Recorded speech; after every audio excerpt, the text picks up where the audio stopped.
Good afternoon, ladies, gentlemen, and all my MB friends out there listening in the Denver Boulder area. My name is Astin, and you are listening to Sacred Voices on KGNU. This is Metro Arts. It is 3 p.m. in our lovely state. And today with us, I have Manuel Aragon of Lighthouse Writers Studio. Hello, Manuel. How you doing? Good. How are you? Good, thanks. All right, so before we get started with our interview, I would like to promote our Fall Fun Drive here. KGNU is a community treasure. It is important for us to maintain the freedom of these airwaves. We are asking you to help us keep community-powered broadcasting strong by calling 303-449-4885 with your gift now. All of these contributions help us continue programming like the one that you are listening to right now. This helps us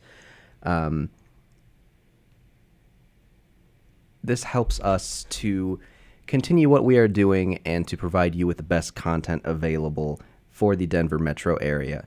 A little introduction for myself. My name is Astin. I serve on the board of directors for Sacred Voices. Sacred Voices is a poetry and spoken word organization based in Denver, Colorado. We put on an open mic event every fourth Friday of the month at 700 Calumet Street, partnered with Denver Open Media in Denver, Colorado. And we also do workshops monthly, the first of which is going to be today, actually, in just a few hours, October 11th, at our offices at 3800 Morrison Road. And we will also have one next Friday as well at the same location. But with all that in mind, I'm going to turn the conversation now to Manuel. Thank you for being here once again. Yeah, no problem. So I would just like to introduce you to our listening audience here. You are a writer, and we featured you at our previous open mic, which was it was last week, actually. And you read a couple of your short stories. Tell us about what you write about, your writing style, what inspires you, what makes you tick. Yeah, so I'm a fiction writer, and I was born and raised in the North Side, and, there's a lot of that in my work. And when I say that, I mean, one of the things that has spurred me to write is thinking about writing as an act of preservation. We are experiencing and have experienced kind of a large-scale destruction of our neighborhood. And this new relabeling. And one of the things that I'm trying to do, specifically with this collection of short stories that I've been working on, is capture the people, the places, the feeling, the kind of just the voice of the North Side. And that's kind of been like when I look back at my work. So in addition to being a fiction writer, I'm also a film director and photographer. And about 3 years ago, I worked with Bobby Lefebvre on Welcome to the North Side, which was a web series that was a comedic take on the gentrification in the neighborhood. And I think for, Bobby, myself, and a handful of other artists in our community, our work is really rooted in our upbringing and that connection that we feel to the neighborhood and our community. And in some sense, it's a memorial to all of those things that made us who we are. Yeah. And there's a lot of discourse going around about the North Side.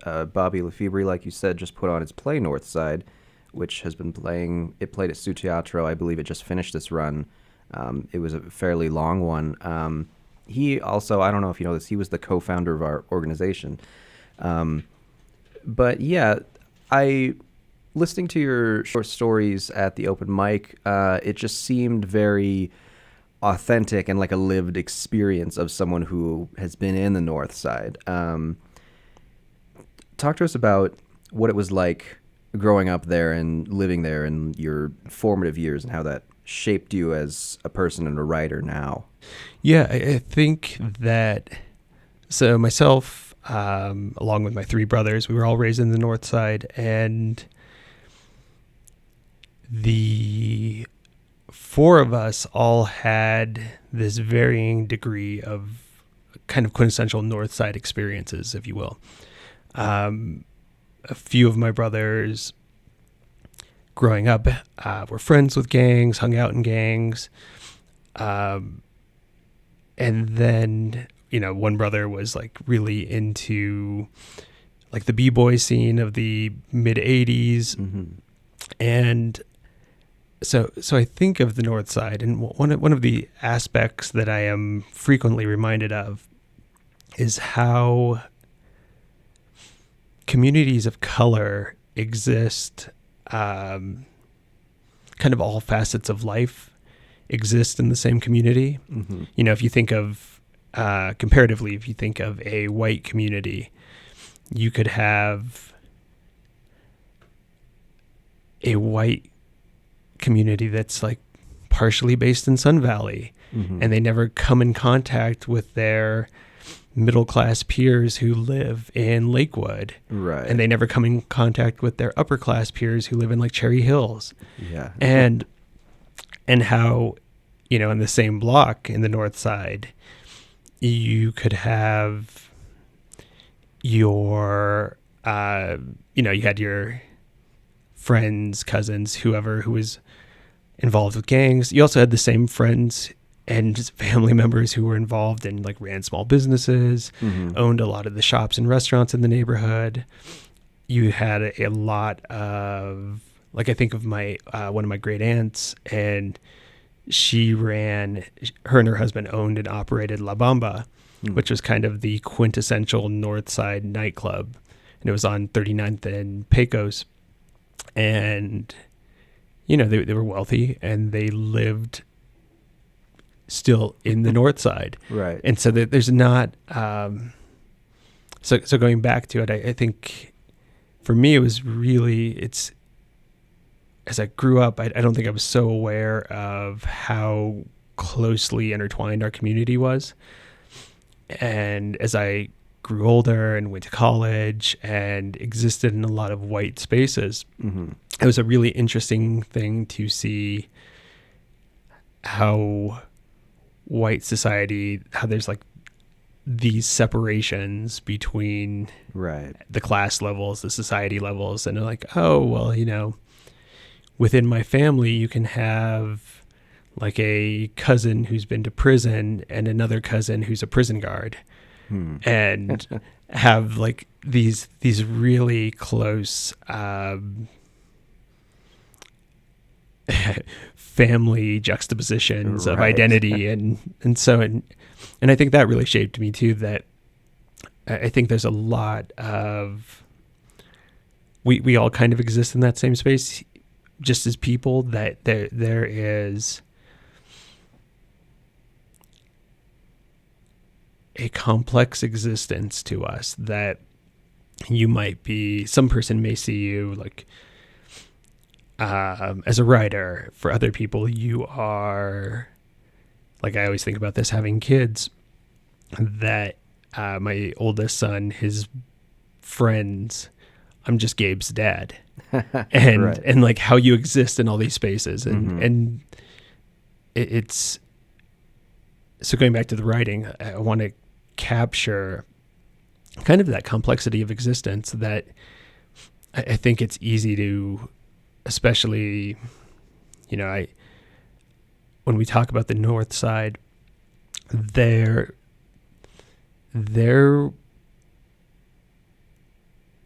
was gang activity, and there was a large number of gangs that existed in the North Side, and I think it's a really interesting thing if you lived outside of the North Side, or maybe aren't part of a community of color.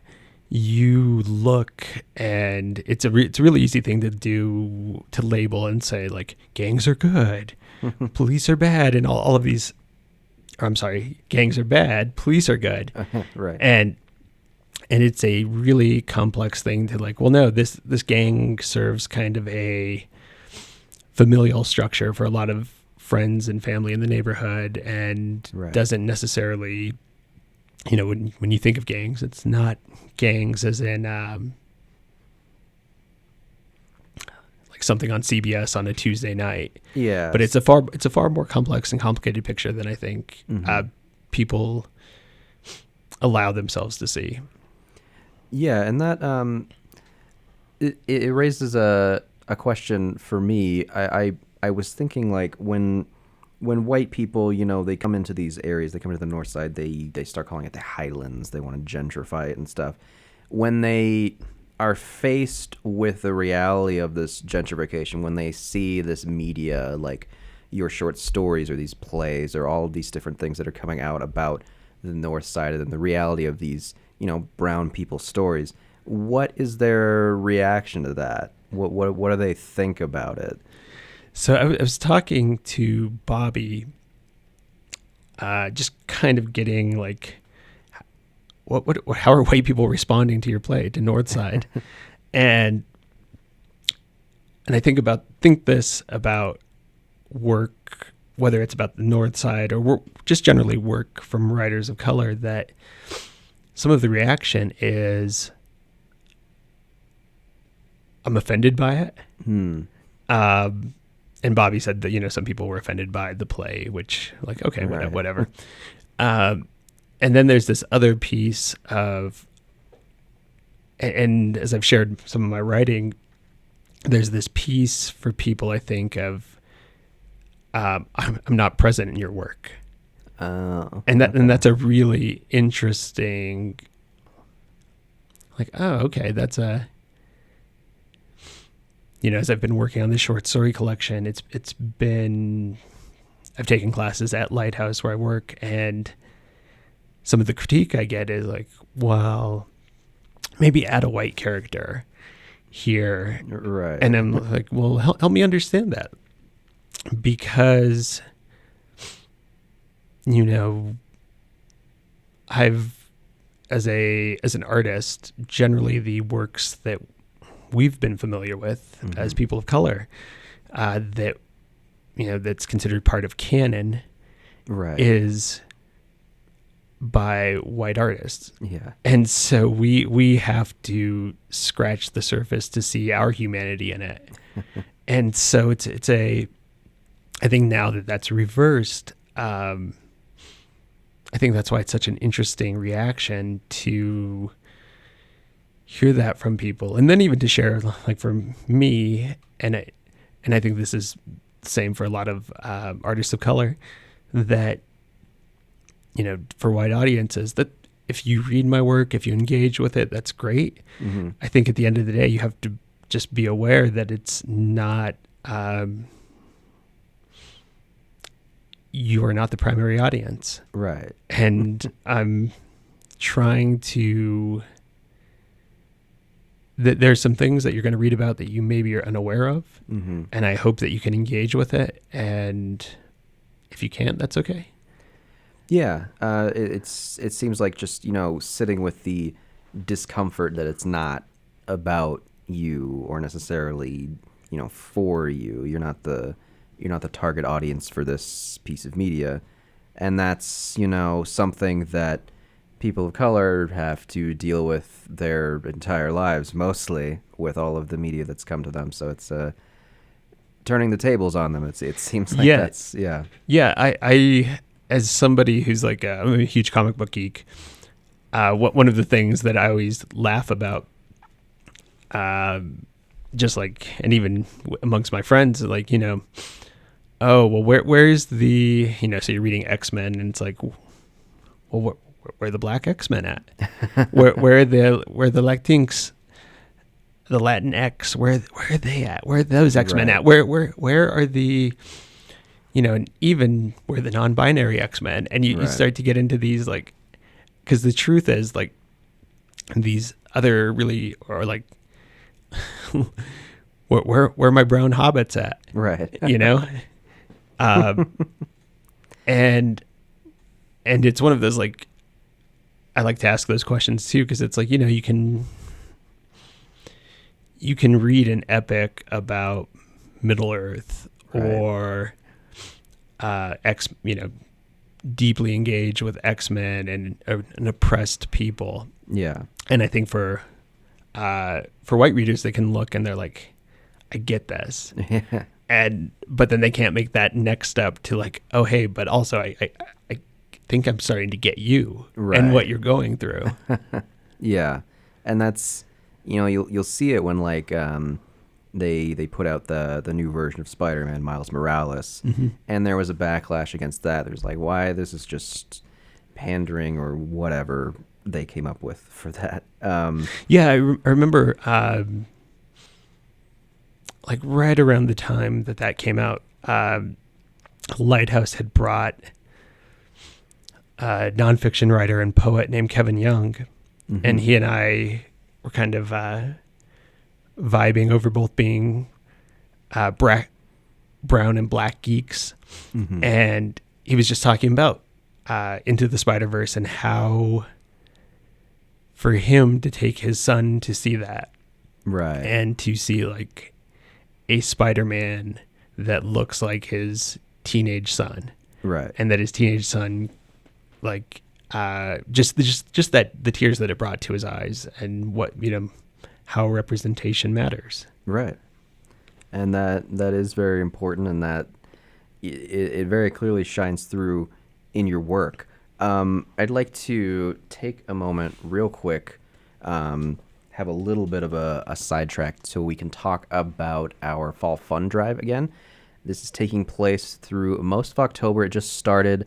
It's going from the 9th to the 20th. Listener-supported KGNU is your window to what is going on in your community. Stay informed. Become a member today with a gift of $5 per month. And there are a lot of benefits to being a member. One of them is that you can get discounts at local businesses. For instance, in Denver, you can get a 10% discount at Twist and Shout and 10% discount at Wax Trax Records. Plenty of places in Boulder as well. The Boulder Museum of Contemporary Art, 2-for-1 admission. The Denver Museum of Contemporary Art, also 2-for-1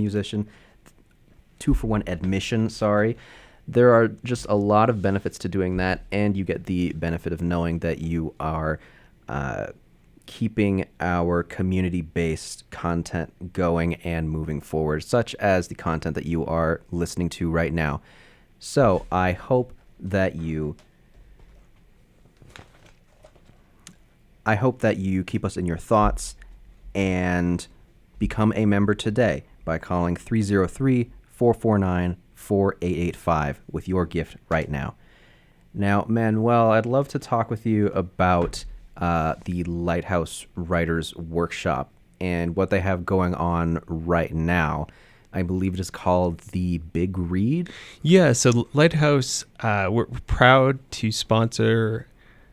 We're proud to partner with the NEA to. Let me step back a little bit.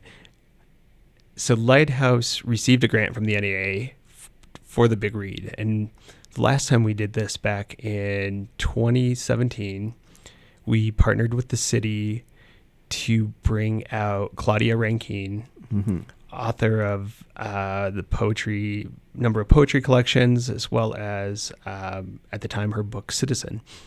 And so the goal with the Big Read is to select a book and over about a 6 to 8 week period, try to get numerous facets of the city to engage in reading this book and discussing it and viewing a number of different artistic interpretations of the book. And so this year we're really excited. We're bringing Julia Alvarez, who wrote In the Time of the Butterflies.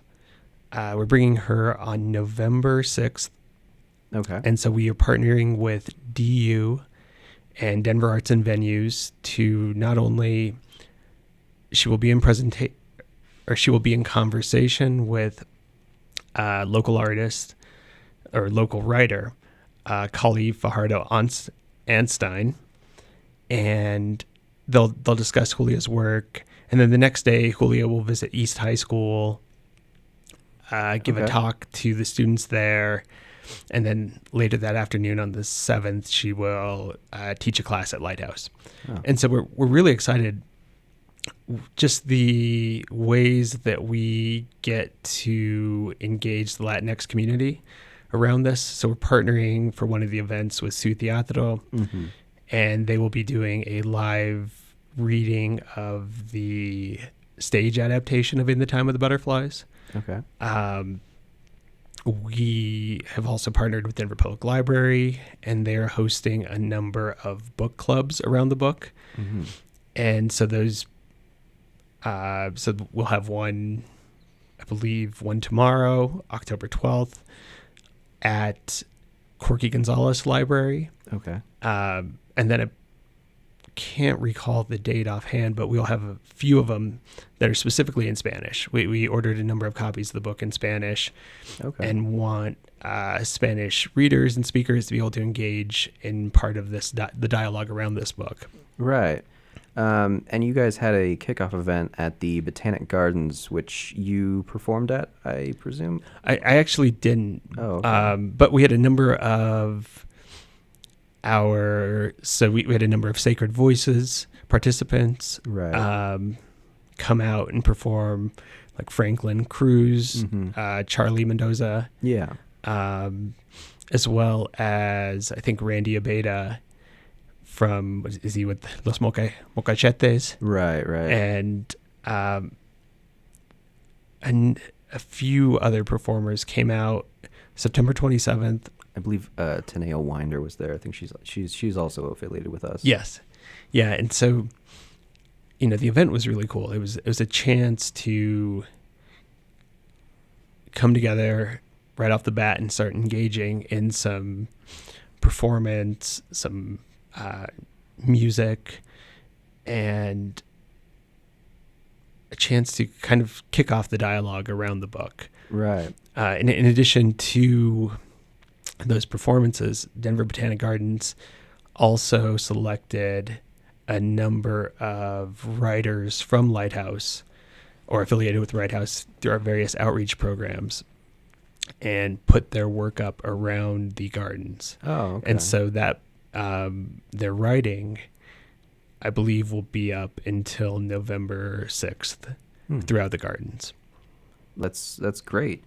Can you talk to us a bit about In the Time of the Butterflies? Yeah, so In the Time of the Butterflies is a fictionalized version or fictionalized story about the Mirabelle sisters, who the Mirabelle sisters ended up leading a rebellion against Trujillo and against the Trujillo regime, much like so many other Central and South American countries at the time, like in that 40s through 60s era.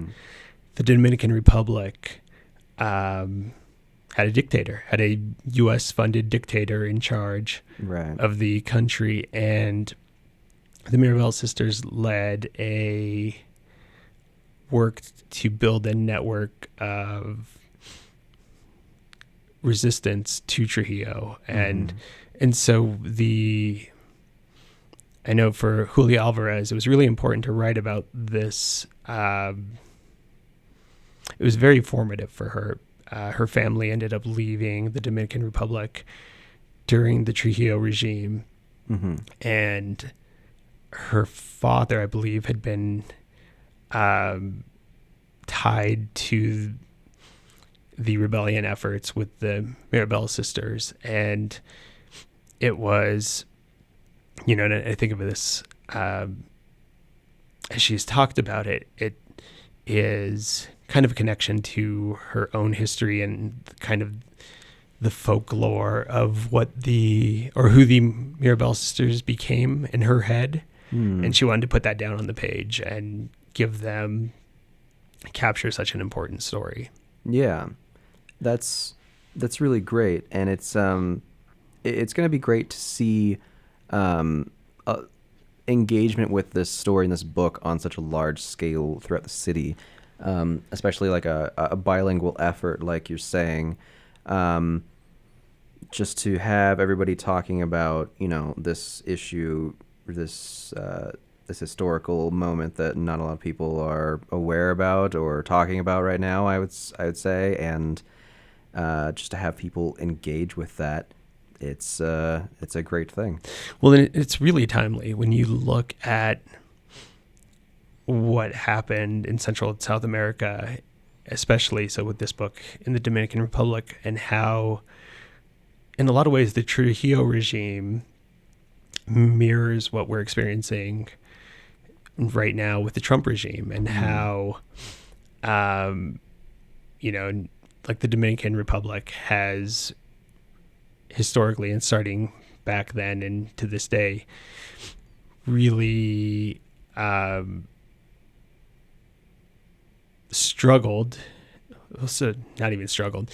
They've just poorly treated their Haitian neighbors, and even things like, it's been a historic fight that's kind of started there. Like, should Haitian Dominicans have citizenship?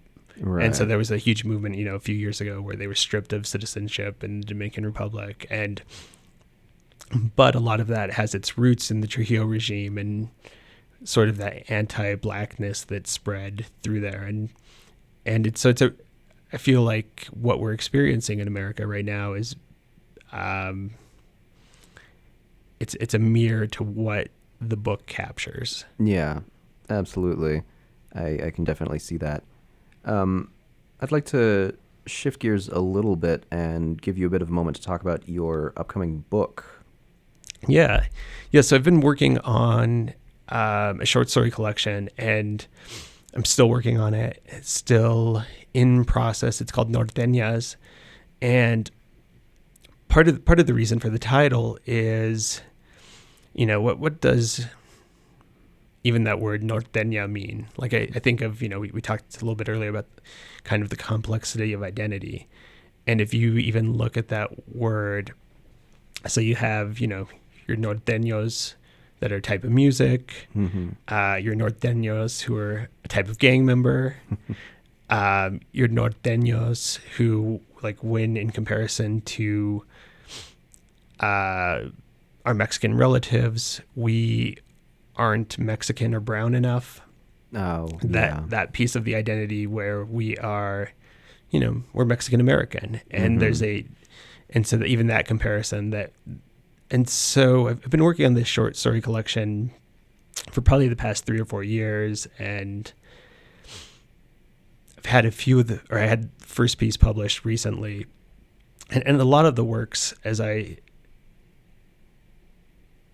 guess you would say, I'm getting close to finished with a number of the short stories. Right. They really deal with a lot of the, and I guess I'd refer to them, the hood ideas of masculinity, and what that means, what it means to, quote unquote, be a man, and how that looks through the lens of things like protecting your family, and even too, like, that deconstruction of it, that, well, we have these notions of masculinity, but how these issues of, even looking back to like the 90s and a lot of the era in which a lot of my stories take place, there's a really complex, within gang culture, I think there's a good place to explore a lot of, I guess, our toxic masculinity, and how that kind of culturally fueled some things. And so, so it's a lot of that, but then it's also paired with like the fantastical and the, one of the short stories that I read, the idea about it started with, so if you're from Denver, like in the summer of '93, that there was the summer of violence. Hmm. And there was a lot of gang activity. A lot of various gang members were killed, were put in jail, were a lot of bystanders were injured. And so I started out writing this story called Some Summers They Drop Like Flies, thinking about that. We kind of lost a generation Right. to that violence. So whether we physically lost them with dying or they ended up in jail for 20 to 30 years. And so thinking about that, the story is around two brothers, and one of the brothers is dead. Yeah. And one of the brothers exists as a ghost in the story. And how, we would all like to think that if we had this loved one that we could communicate with after their death, we think that we would be really tight with them. We would, everything would still be the same, right? Right. And how, even in a lot of ways, that life, even as a ghost, they still grow apart. And their lives diverge. These things that they think that they had in common, they no longer have in common. Right. And you performed a portion of that at the open mic, and it was very, very, very intriguing, very good. I appreciated that. And just to go back to your talks about toxic masculinity, it's we live in a time now where it's we have the ability to, put that magnifying glass on the masculinity of 20, 30 years ago and say, like, how was this, not the right way to do things? Yeah. It's a unique position that we're in today. So it's just really interesting and good to see something like that, I'd say. Yeah. And I think it's a really, it's a really important discussion to have of how, like you think of, and I think of like my Mexican uncles and how as a boy I couldn't cry. Right. Or those different just displays of emotion, and how as an adult I'm like, man, I wish I had cried more when I was younger. And it would have, I've got years worth of tears stored up that now I'm just letting out as an adult that wish you had done those things earlier. And yeah, I see what you mean. It's a very good, it's a good take on that. And unfortunately, we're running out of time here right now.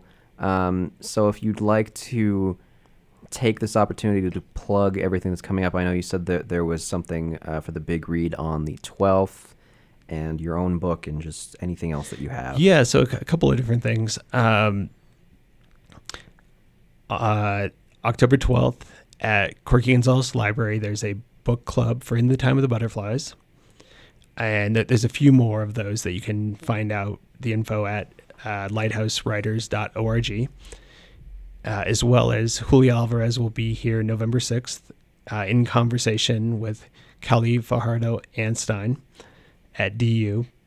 And then for myself, I am directing a musical later this month, October 24th, as part of, it's a program called Living History, and it's at the Denver Museum of Nature and Science. And then if you'd like to read any of my work, you can visit manuelaragon.com.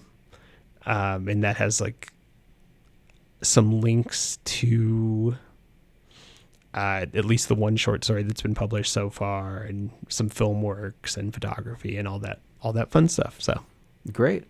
Thank you for sharing that.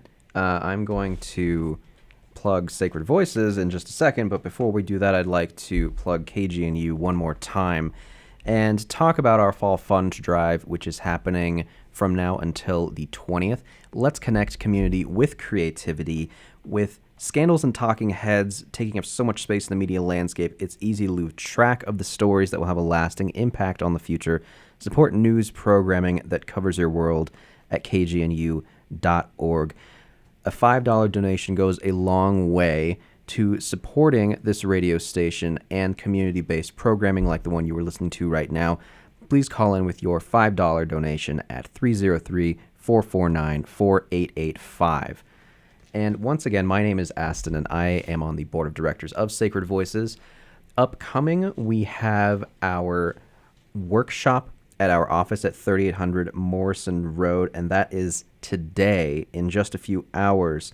If you would like to participate, double check on our website at sacred-voices.org to make sure that there are open spaces available for you at this workshop. If you cannot make today's, you can come back a week from today at the same location. And again, register your spot today at sacred-voices.org. We also have our monthly open mic the fourth Friday of every month. This month it is on October 25th, and that is at Denver Open Media, 700 Kalamath Street.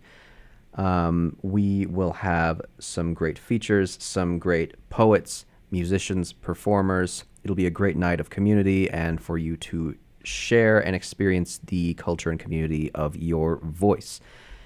Manuel Aragon, thank you very much for being here. And thank you so much for having me. I appreciate you sharing everything that you had to share. It was a very interesting and great conversation.